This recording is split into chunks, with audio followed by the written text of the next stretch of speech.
সমন্বয়কদের সকল চাঞ্চল্যকর তথ্য বেরিয়ে আসলো। কঠিন অ্যাকশনে যাচ্ছেন অন্তর্বর্তীকালীন সরকার এবং সেনাপ্রধান। বিস্তারিত জানতে ভিডিওটি সম্পূর্ণ দেখতে থাকুন। এই নাবালক যারা মন্ত্রীর পদমর্যাদায়, তাদের এই ধরনের ভারত বিরোধী কথা বলা বন্ধ করুন।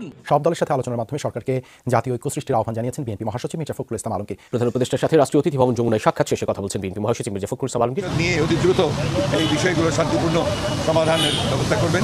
সার্জিস এবং হাসনাতের যে ব্যক্তি জীবন বা আরো যারা আছেন সমন্বয়কদের মধ্যে ফ্রন্ট লাইনে কাজ করেন, তাদের জীবনের কিন্তু হুমকি আছে, এটা খুবই স্বাভাবিক। দেশের বিদ্যমান পরিস্থিতি নিয়ে বৈঠক করেছে বিএনপি প্রধান উপদেষ্টা ডক্টর মোহাম্মদ ইউনূসের সঙ্গে। আসসালামু আলাইকুম সম্মানিত দর্শক মণ্ডলী, আজকের এই ভিডিওটি অত্যন্ত গুরুত্বপূর্ণ। আপনারা ভিডিওটি সম্পূর্ণ দেখবেন। দর্শক শ্রোতা, বর্তমানে দেশের পরিস্থিতি কেমন আপনারা সকলে এই সম্পর্কে অবগত আছেন, নতুন করে আর কিছুই বলার নেই। দর্শক শ্রোতা, সমন্বয়ক সার্জিস এবং হাসনাতকে গাড়ি চাপা দিয়ে হত্যা করার চেষ্টা করা হয়েছিল। আপনারা কি জানেন এই হত্যার পেছনে কে রয়েছে? আপনারা শুনলে রীতিমতো অবাক হয়ে যাবেন। আজকের এই ভিডিওটি দেখলেই বুঝতে পারবেন। তাছাড়া দর্শক শ্রোতা, বিএনপির মহাসচিব মির্জা ফখরুল ইসলাম আলমগীর বর্তমান দেশের পরিস্থিতি নিয়ে প্রধান উপদেষ্টা ডক্টর ইউনূসের সঙ্গে বৈঠক করেছেন। সেই বৈঠকে গুরুত্বপূর্ণ বিষয় নিয়ে সিদ্ধান্ত নেওয়া হয়েছে। আপনারা শুনলে রীতিমতো অবাক হয়ে যাবেন। দর্শক শ্রোতা, এইদিকে সেনাপ্রধান ওয়াকারুজ্জামান যে কোনো সময় কঠিন একটা অ্যাকশনে যেতে পারেন, এমনই আভাস পাওয়া যাচ্ছে। তো দর্শক শ্রোতা, বেশি কথা বাড়াবো না, আমরা সরাসরি ভিডিও ক্লিপে চলে যাব। আপনারা সম্পূর্ণ ভিডিওটি দেখলেই বিস্তারিত তথ্য পেয়ে যাবেন। তো বেশি কথা না বাড়িয়ে আমরা ভিডিও ক্লিপে চলে যাই। আপনারা মনোযোগ সহকারে ভিডিওটি দেখতে থাকুন। এই নাবালক যারা মন্ত্রীর পদমর্যাদায়, তাদের এই ধরনের ভারত বিরোধী কথা বলা বন্ধ করুন। আর চিকিৎসা নেওয়ার জন্য করাচি আর লাহোরে যান। তাকে যে অপবাদে করা হয়েছে, এটা সম্পূর্ণভাবে তালিবান, আইএস এবং মৌলবাদী শক্তির পদধ্বনি।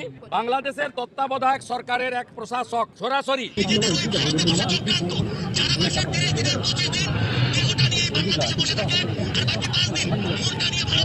এই প্রশাসককে বলতে চাই, নুন আপনার আছে, আয়োডিনটা ভারতের। আমি এখান থেকে দাবি করছি ভিসা 100% স্টপ করুন, বাকিটা আমরা বর্ডারে করব সোমবার থেকে। 71-এর মুক্তিযুদ্ধ, যার বিজয় দিবস আজকে 16ই ডিসেম্বর, সেই বিজয় দিবসে প্রাক্কালে ভারতীয়দের যোগদান, অবদান, ভারত সরকার, ভারতবাসী, ভারতীয় আর্মি, বিএসএফ এর অবদান, এটা আপনারা কেউ চেষ্টা করলেও মুছে ফেলতে পারবেন না। কয়েক কোটি বঙ্গে যারা আছেন, তারা ধর্মীয় উৎপীড়ন এবং দেশভাগের কারণে আসতে বাধ্য হয়েছেন। আমাদের সঙ্গে মতুয়া মহাসংঘের সংঘাতিপতি সুব্রত ঠাকুরও ছিলেন। আমি বলেছি, মতুয়া সমাজের স্রষ্টা পূজ্যপাদ ঠাকুর, হরিচাঁদ ঠাকুর, গুরুচাঁদ ঠাকুর ওড়াকান্দিতে জন্মগ্রহণ করেছেন। আমরা যারা এখানে উপবিষ্ট ছিলাম, ভিতরে গেছিলাম, ডক্টর শঙ্কর ঘোষ, শিখা চ্যাটার্জি, দীপক বর্মন, অশোক কীর্তনিয়া, বুধরাই টুডু, নিখিল রঞ্জন দেরা এবং সুব্রত নাম তো আগেই বলেছি। আমাদের প্রত্যেকের সঙ্গে বাংলাদেশের বহু মানুষজনের আত্মীয়তার সম্পর্ক আছে, শুধু আমাদের নয়, কয়েক কোটি মানুষের। আমরা এর আগে মুজিব সাহেবের সরকার দেখেছি, বিএনপি আওয়ামী লীগের সরকার দেখেছি আমরা হুসেন মোহাম্মদ এরশাদের সরকার, আর্মি রুল। কিন্তু এই ধরনের ভারত বিদ্বেষী কথাবার্তা, ভারত বিদ্বেষী আচরণ, এই রকমের হিন্দু নিধন, হিন্দুদের আস্থার জায়গা মন্দিরকে টার্গেট করা, এইভাবে হিন্দু সনাতনী প্রচারক প্রভুদেরকে মিথ্যা মামলায় জেলে পোরা, এ জিনিস আমরা বিগত দিনে দেখিনি। আমরা পরিষ্কারভাবে বলেছি, এনআপি জানাব বন্ধ করুন এই নিধন। এবং আমরা বলেছি, যদি না করেন এবং চিন্ময় কৃষ্ণ প্রভুকে মুক্তি না দেন, তার বিরুদ্ধে কোনো অভিযোগ নেই, অভিযোগ প্রমাণিত হয়নি। তিনি একজন বাংলাদেশের রাষ্ট্রবাদী বৈষ্ণব ভাগবত প্রচারক। তার যত বক্তব্য আপনি আমি শুনেছি, বাংলাদেশের জাতীয় পতাকাকে কাঁধে নিয়ে সেখানে তিনি মুক্তিযুদ্ধের পক্ষে, আমার মাটি আমার দেশ, বাংলাদেশ ছাড়ছি না, ছাড়বো না স্লোগান দিয়েই করেছেন। তাই তাকে যে অপবাদে করা হয়েছে, এটা সম্পূর্ণভাবে তালিবান, আইএস এবং মৌলবাদী শক্তির পদধ্বনি। বাংলাদেশের তত্ত্বাবধায়ক সরকারের এক প্রশাসক, তিনি ক্যাবিনেট মন্ত্রীর পদমর্যাদার সমান, তিনি আজকে সরাসরি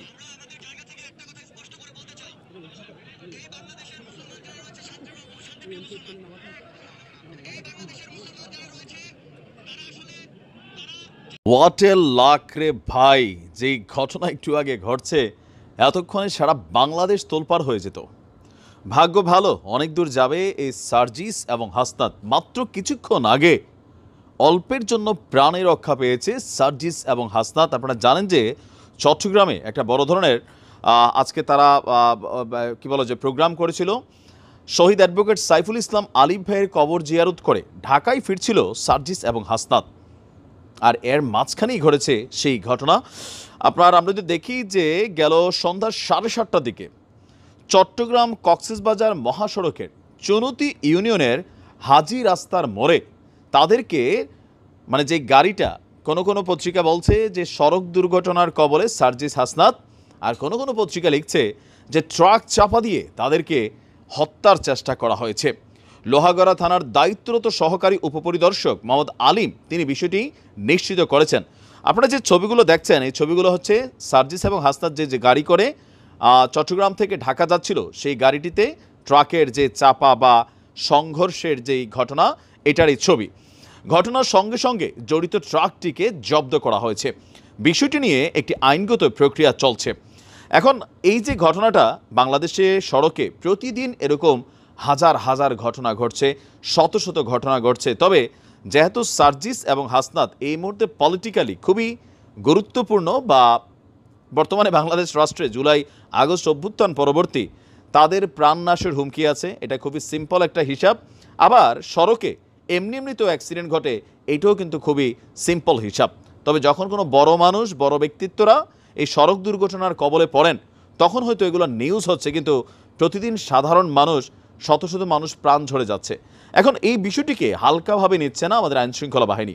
হয়তো আমাদের কেউ কেউ এখন বলা শুরু করে দিয়েছে যে ড্রাইভার লীগ কর্তৃক ট্রাক চাপা দেওয়ার চেষ্টা, অথবা কেউ কেউ বলবেন যে শ্রমিক লীগ কর্তৃক ট্রাক চাপা দেওয়ার চেষ্টা, অথবা ট্রাক লীগ কর্তৃক ট্রাক চাপা দেওয়ার চেষ্টা। কারণ এখন বাংলাদেশে যাই ঘটে এটার পিছনে কিন্তু আওয়ামী লীগ, যুবলীগ বা লীগ, ছাত্রলীগ, মানে এটা একটা অ্যাটাচ করতেই হবে।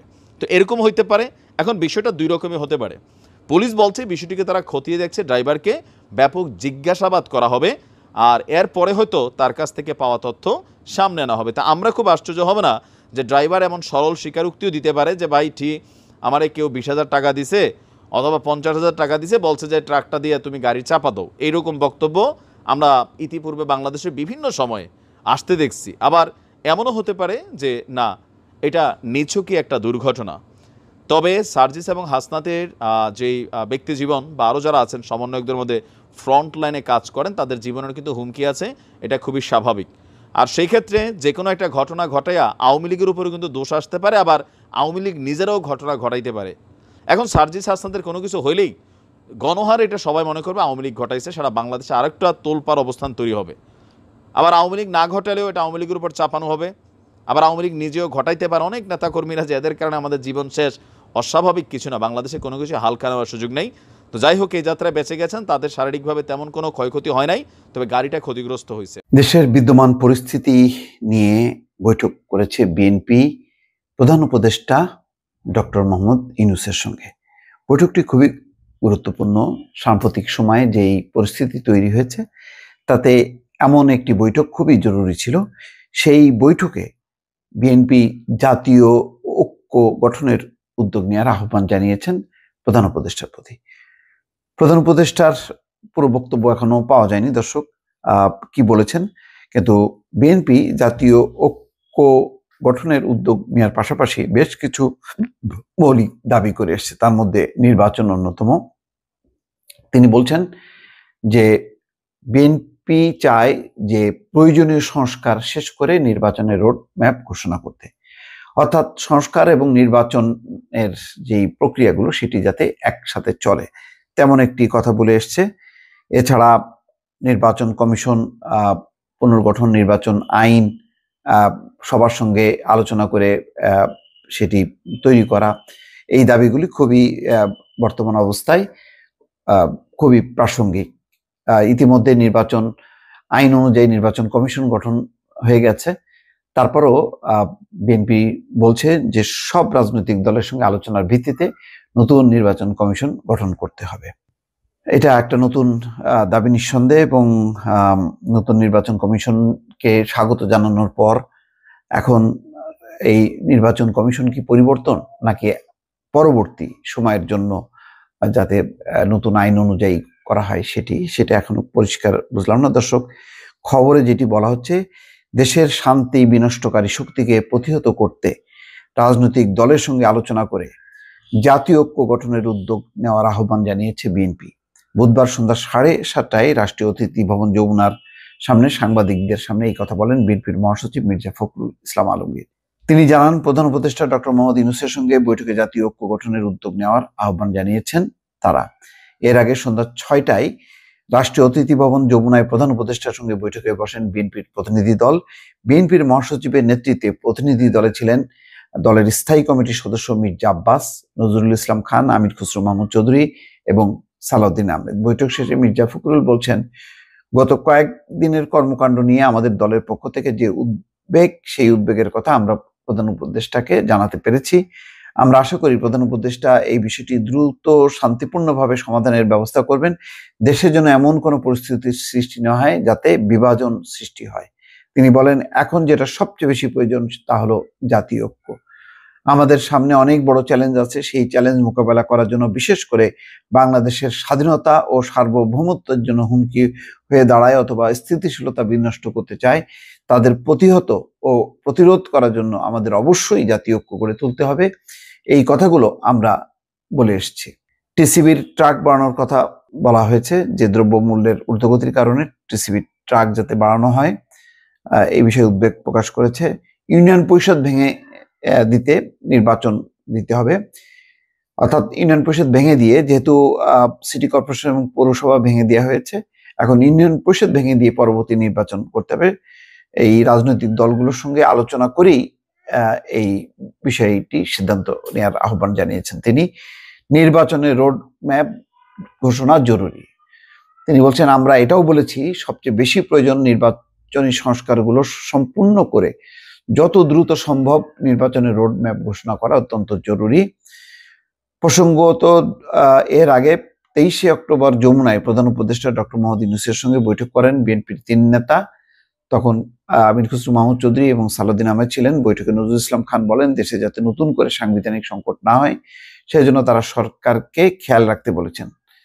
তার আগেও 5ই অক্টোবর প্রধান উপদেষ্টার সঙ্গে বৈঠকে নির্বাচনের রোডম্যাপ সহ আরো কিছু দাবির কথা তুলে ধরে বিএনপি। ওই বৈঠকের পর বিএনপির মহাসচিব মির্জা ফখরুল ইসলাম আলমগীর বলেছিলেন, অন্তর্বর্তীকালীন সরকারের মধ্যেও এমন অনেকে আছেন যারা গণঅভ্যুত্থানের যে স্পিরিট সেটা ব্যাহত করছেন, তাদেরকে সরানোর কথা বলে এসেছি। প্রধান উপদেষ্টার সঙ্গে সংলাপ শেষে তিনি জানান, প্রধান উপদেষ্টার কাছে চুক্তিভিত্তিক কিছু নিয়োগ বাতিলের প্রস্তাব দিয়েছে দলটি। মির্জা ফখরুল বলেন, আমরা নির্বাচন বিষয়ে কথা বলেছি, নির্বাচন কমিশন এবং নির্বাচন ব্যবস্থার সংস্কার কথা বলেছি। আমরা বলেছি নির্বাচন কমিশন নিয়োগ আইন স্থগিত করে প্রধান রাজনৈতিক দলগুলোর ঐক্যমত্যের ভিত্তিতে অনতিবিলম্বে নির্বাচন কমিশন গঠন করতে হবে। নির্বাচন কমিশন নির্বাচন কবে হবে সেই বিষয়ে রোডম্যাপ দিতে বলেছি। জাতীয় পরিচয়পত্র স্বরাষ্ট্র মন্ত্রণালয় নেওয়ার সিদ্ধান্ত বাতিল করতে বলেছি। বিতর্কিত কোনো ব্যক্তি যেন নির্বাচন সংস্কার কমিটিতে না যায় সেটা আমরা বলেছি। ফ্যাসিস্ট সরকারের সময় ভুয়া ভোটের মাধ্যমে হওয়া সকল ইউনিয়ন পরিষদ বাতিল করতে বলেছি।